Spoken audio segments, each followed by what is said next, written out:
ازيكم عاملين ايه؟ يا رب تكونوا بخير. رمضان كريم، كل سنه وانتم طيبين. عارفه ان انا جايه متاخر قوي. صراحه كان نفسي اعمل لكم فيديو في اول رمضان، بس غصب عني كنت مضغوطه بسبب الكليه، بسبب ان انا كنت مقضيه رمضان في الاول لوحدي. فكنت بعمل سحور وفطار وبنضف وبروح الكليه وبشتغل في المشاريع، فما كانش عندي وقت نهائي ان انا اعمل اي حاجه.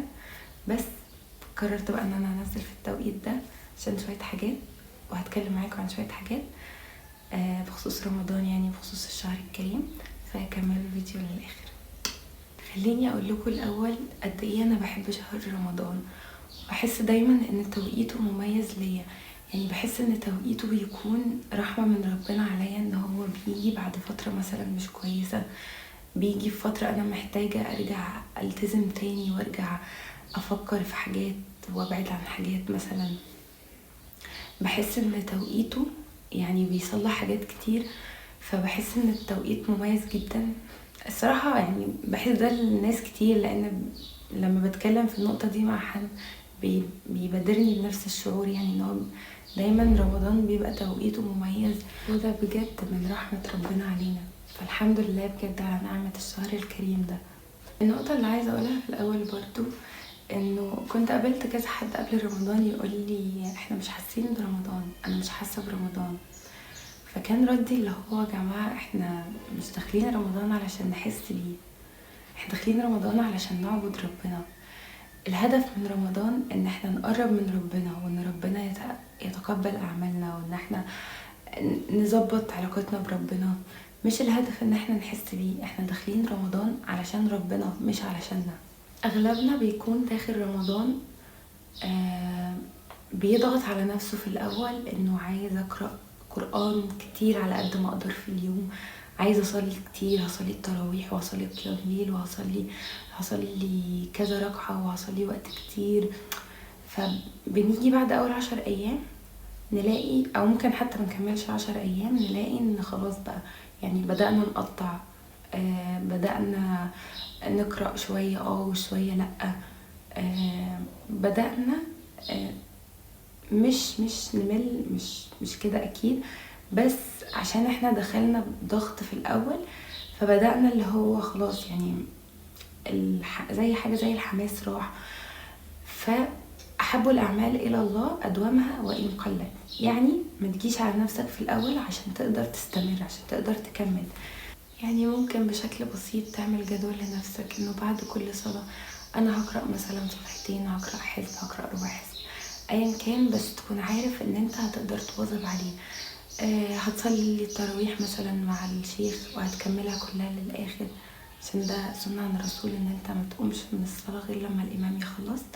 هترجع مثلا قبل السحور تصلي قيام ليل ركعتين 4 على قد ما تقدر، بس اللي هو ما تضغطش نفسك علشان تقدر تكمل.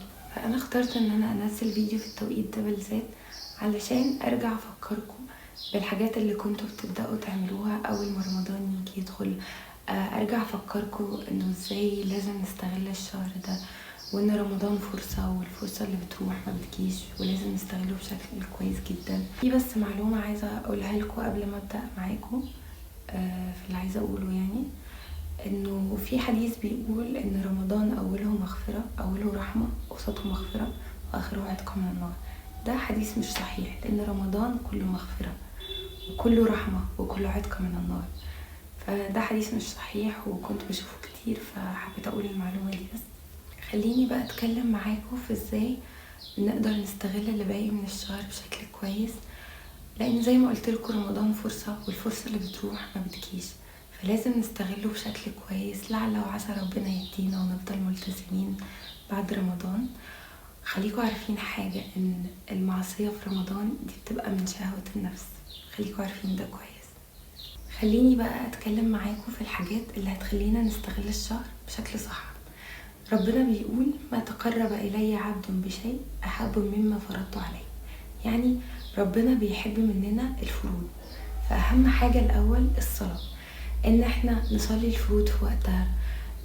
لو مثلا انت ولد لازم تنزل تصلي في المسجد، يعني لو انت مصليتش في المسجد مين اللي هيصلي في المسجد؟ خليكوا عارفين ان اهم حاجة هي الفروض، واهم حاجة تلتزم بيها في الاول في رمضان هي الصلاة. أكيد في غير رمضان، بس يعني لو أنت شخص مش ملتزم دي فرصة كبيرة ليك إنك تلتزم في رمضان، لعل وعسى إن ربنا يثبتك بعد رمضان إن شاء الله.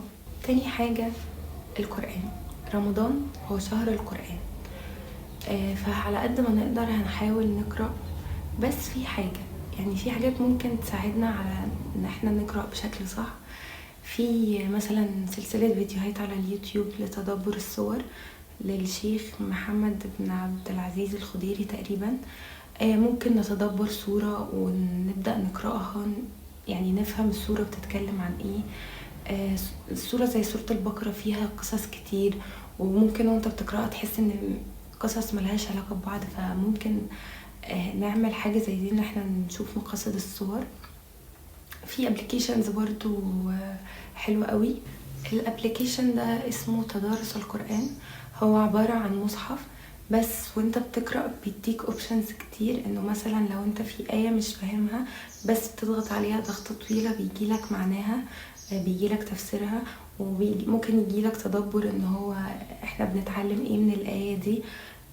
كمان ممكن لو في مثلا آية ثبتت في دماغك او ألهمتك بحاجة ممكن تعمل لها سيف. في اوبشنز كتير هتخليكوا قادرين تكونوا فاهمين وانتوا بتقرأوا، فده ابليكيشن حلو قوي، ممكن تجربوه. تالت حاجة الدعاء. لكل مسلم في رمضان دعوة مستجابة، ودعوة الصائم عند فطره لا ترد. فأكثروا من الدعاء في الشهر ده، في كل الأوقات، بين الإقامة والصلاة، في جوف الليل، في قيام الليل، يعني لو بتصلي في التراويح، قبل الفطار. الدعاء ليه فضله في رمضان، فأكثروا من الدعاء وادعوا ان ربنا يبلغنا ليلة القدر، وانه ربنا يتقبل دعائنا جميعا ويتقبل صيامنا. ادعوا كتير بجد في الشهر ده وربنا يتقبل ان شاء الله. واخر حاجة احب اقولها انه اهم حاجة هي النية، ان نيتك تكون خالصة لوجه الله، مش ان انا بعمل ده علشان مثلا يقولوا دي وصلت للختمة الكذا، ان انا بعمل ده علشان اثبت حاجة او ان انا بسابق حد. لا، انا بعمل ده ونيتي خالصة لربنا، ان انا بعمل ده علشان اقرب من ربنا، عشان ربنا يرضى عني. ولو انت او انتي شخص ما كانش ملتزم قبل رمضان واخدت خطوة او اخدت قرار ان انت تبدأ من رمضان، اوعى تخلي كلام الناس او كلام حد يفرق معاك، انه حد يجي يقولك ايه ده انت بقيت شيخ. بنسمع الكلام ده كتير وبنشوف ده كتير في عينات كتير من الناس دي، فاوعى اوعى كلام زي ده يأثر عليك. خد الخطوة وان شاء الله يعني لعل وعسى تكون دي بداية الهداية ليك، وده بداية طريق الالتزام، وربنا بيقبل التوبة. خليكم فاكرين ده دايما. شكرا انكم كملتوا الفيديو للاخر. ما تنسوش تبعتوه لاصحابكم علشان تشجعوهم تاني ان هم يرجعوا ينتظموا ويواظبوا في رمضان ويستغلوا الشهر ده بشكل كويس. ربنا يتقبل مننا جميعا ويبلغنا ليلة القدر ويتقبل صيامنا وصلاتنا. وما تنسوش تدعولي ولكم بالمثل ان شاء الله. شكرا تاني انكم شفتوا الفيديو لاخره، واستنوني في الفيديو الجاي.